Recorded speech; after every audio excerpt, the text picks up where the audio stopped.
Good morning, Pilgrim. I have here before me this morning a sermon delivered by Charles H. Spurgeon at the Metropolitan Tabernacle in Newington. He read from Galatians 1:15. When it pleased God, who separated me from my mother's womb, and called me by his grace to reveal his Son in me. That's Paul speaking. And there's a great message here. It's a very, very long one. And even getting halfway through it takes a while. I beg for your patience. I beg for your patience with me. Anyway, y'all know the story of the Apostle Paul.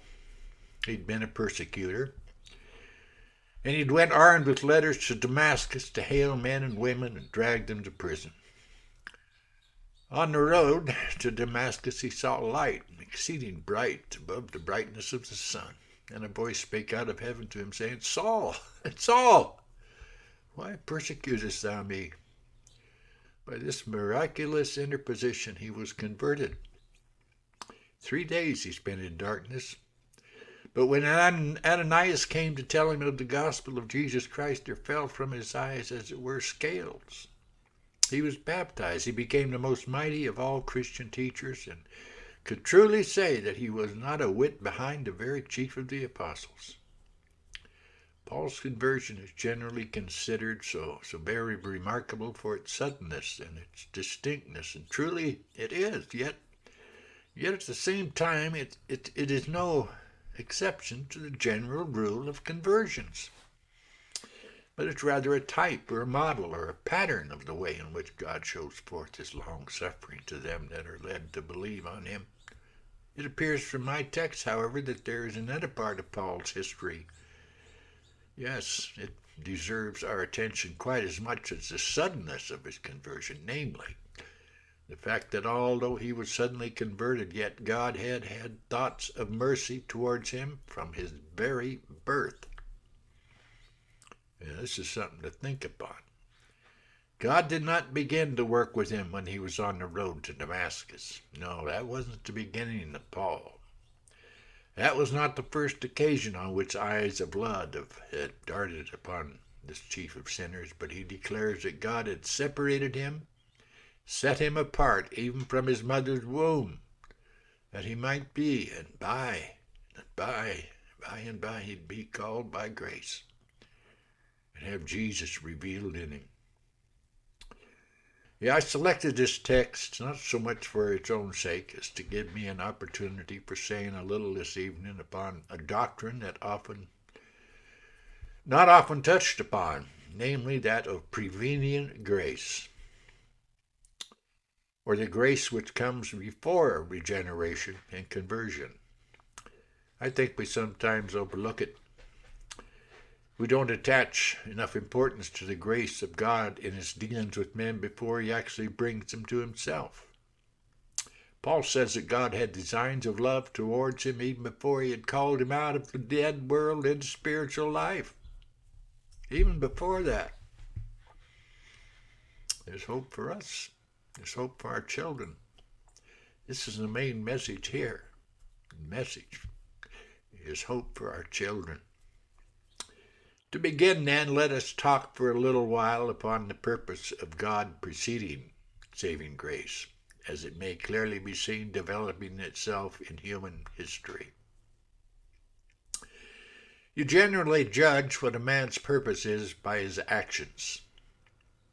If you saw a man very carefully making molds in sand, if you then watched him take several pieces of iron and melt them down, and if you further noticed him running the melted iron down into the molds, you might not know precisely what class of machine he was making, but you would very justly conclude that he was making some part of an engine or other machinery, like a beam or a lever or a crank or a wheel.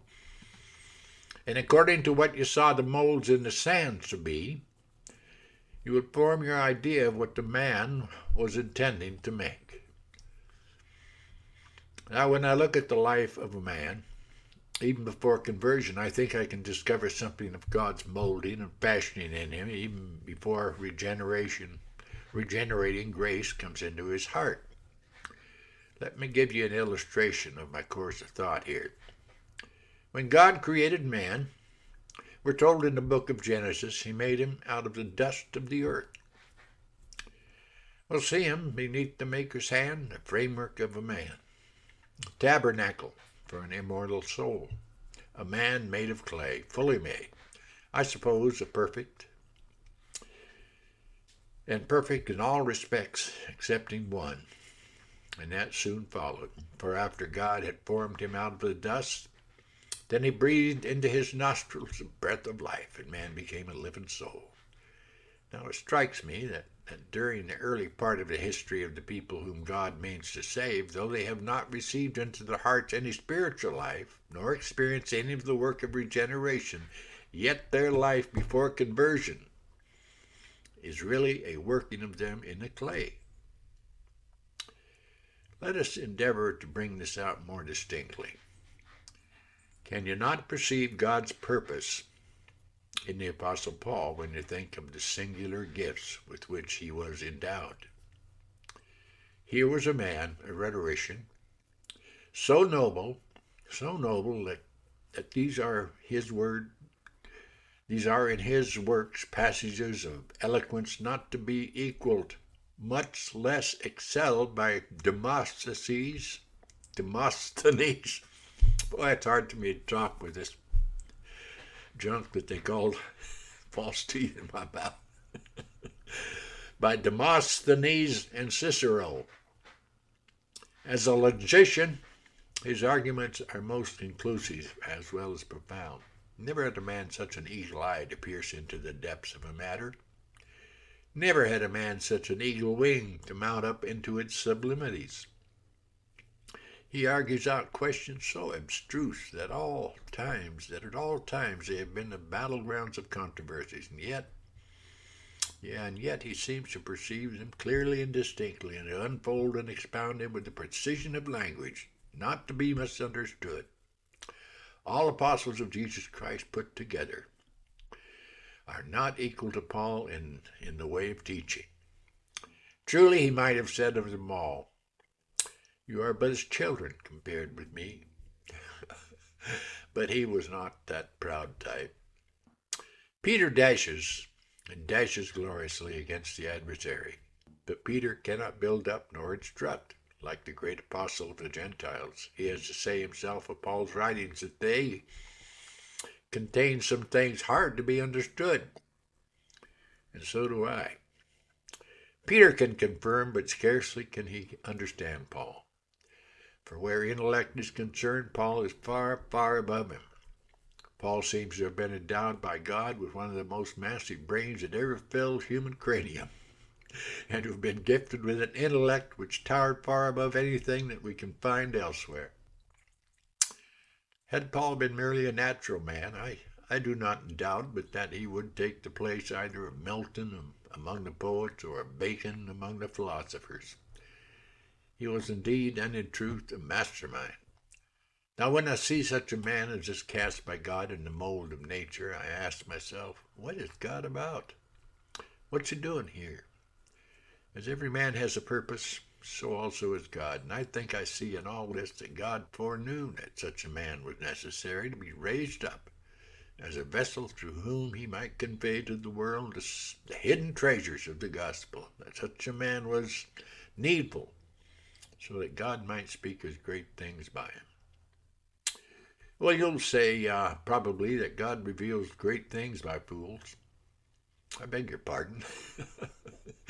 God did once permit an ass to speak, but it was a very small thing that he said, for any ass might readily have said it.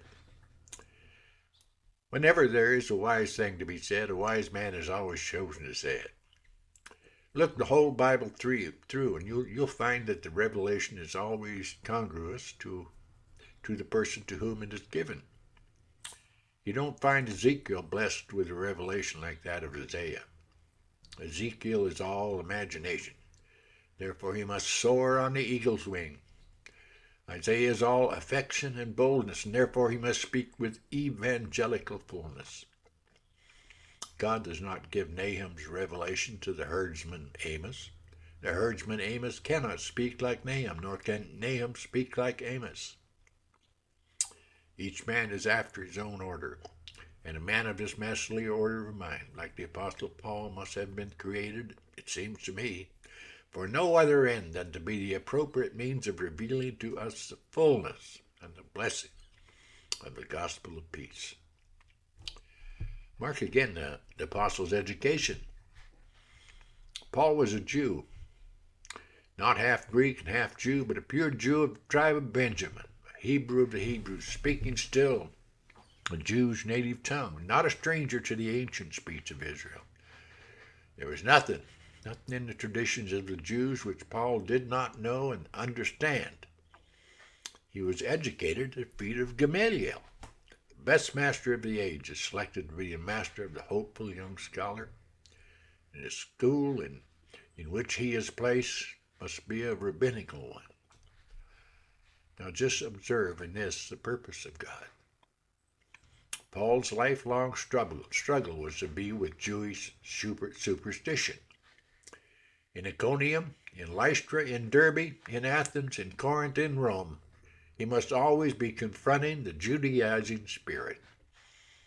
And it was well that he should know all about it, that he should be well schooled in it.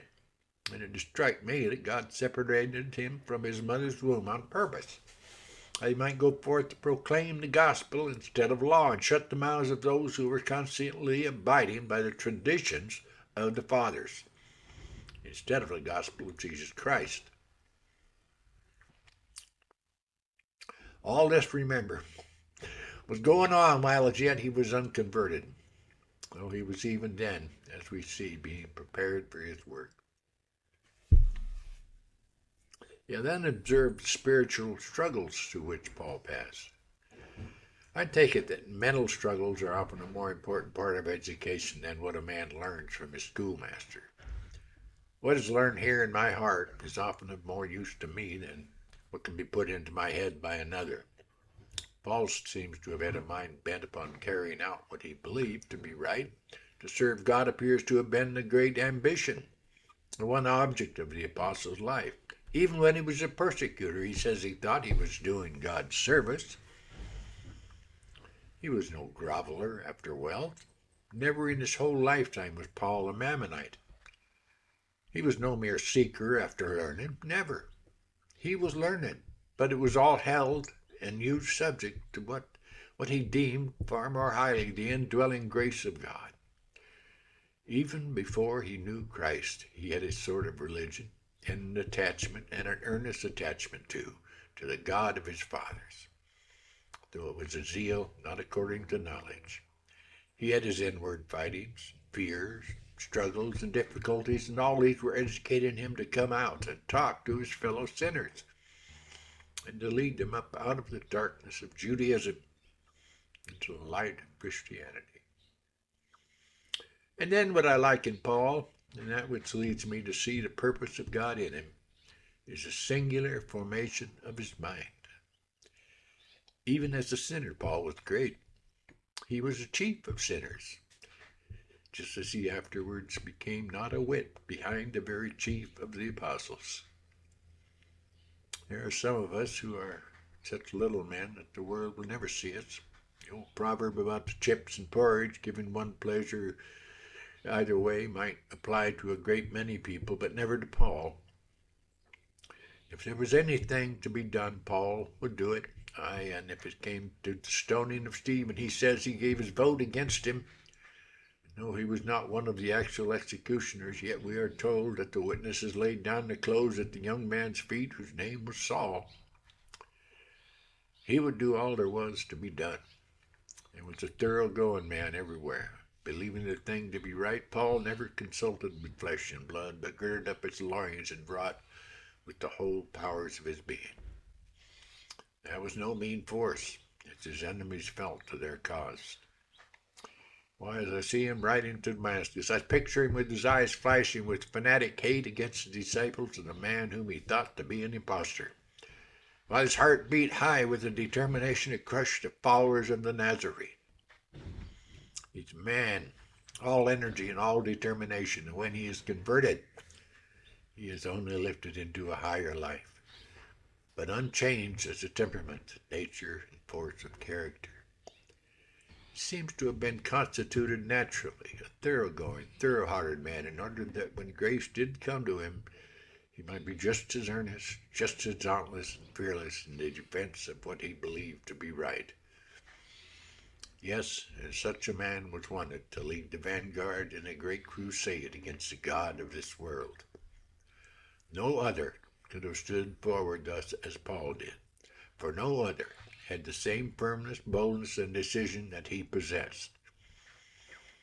But I hear someone say, was not Peter as bold? Yes, he was. But Peter, you remember, always had the failing of being just where he ought not to be when he was wanted. Peter was unstable to the very last. I think certainly in Paul's day, Paul had to withstand him. He was a great and a good man, but not fitting to be the foremost. Perhaps you say, but there's John. Would not John do? No. We cannot speak in too high terms of John, but John is too full of affection. John is the plane to smooth the timber, but not the axe to cut it down. John is too gentle, too meek. He is a Philip Melanchthon. But Paul must be the Luther, and Calvin rolled into one. Such a man was wanted, and I say that from his very birth, God was fitting him for this position. And before he was converted, Prevenient Grace was thus engaged, fashioning, molding, preparing the man, in order that by and by there might be put into his nostrils the breath of life.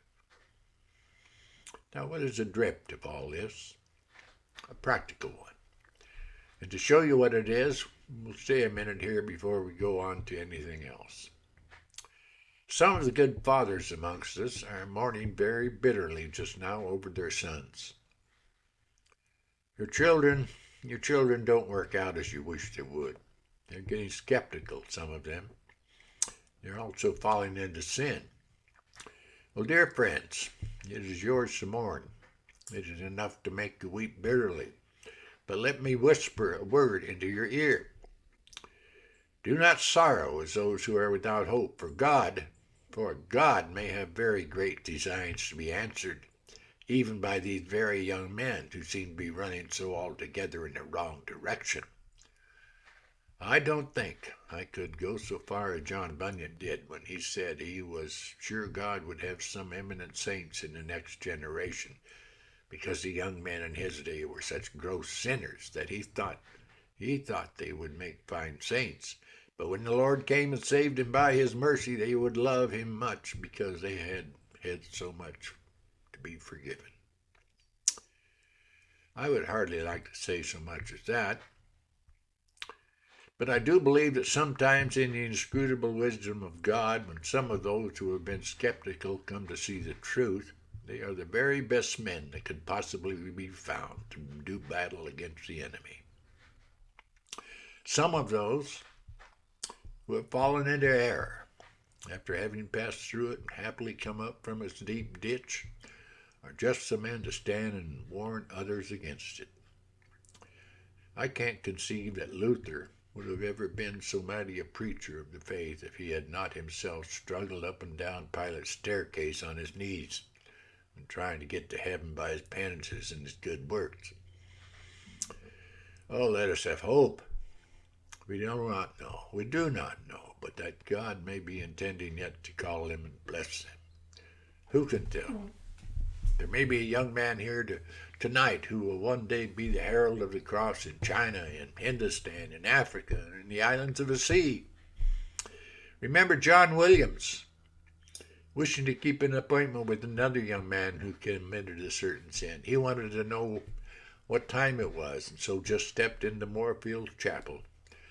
Someone saw him, and he didn't like to go out.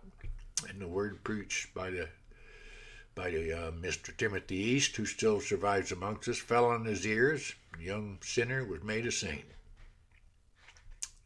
Yeah, he was made a saint. You know how he afterwards perished as a martyr on the shores of Eromanga?